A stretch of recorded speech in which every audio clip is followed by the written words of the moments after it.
IPL খেলুড়ে Arshdeep সিংরাও পাত্তা পেল না তাসকিন আহমেদের কাছে। ডেথ ওভারে দিন দিন ভয়ঙ্কর হয়ে উঠছেন এই পেসার। যেই মুস্তাফিজকে ডেথ ওভারের স্পেশালিস্ট বলা হয়, এবার তাকেও তাসকিন পেছনে ফেলে গেছেন। 2024 সালের জানুয়ারি থেকে হিসাব শুরু। এই সময় তাসকিন ম্যাচ খেলেছেন 18, উইকেট নিয়েছেন 17টি। সমান ম্যাচ খেলে আর্শদীপ নিয়েছেন সবচেয়ে বেশি উইকেট 18টি, কিন্তু তাসকিনকে পেছনে ফেলতে পারেননি ইকোনমিতে।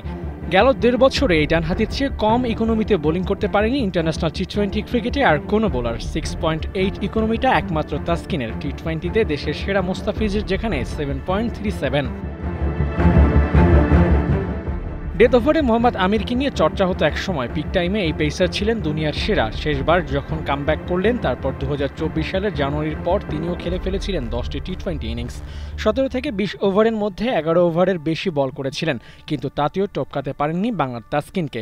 7.46 ইকোনমিতে নিয়েছিলেন মোটে 3টি উইকেট।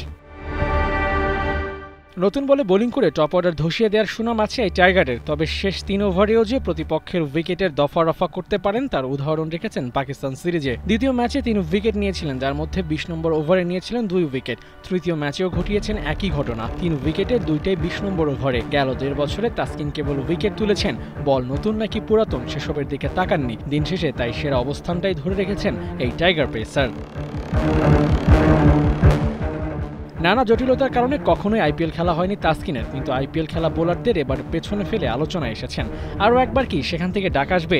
সবচেয়ে কম ইকোনমিতে বোলিং করা বোলারকে ইন্ডিয়ান প্রিমিয়ার লিগে খেলতে দেখার আশা পূরণ হবে কি তাসকিন ভক্তদের? সেই উত্তর তো সময়ের হাতেই।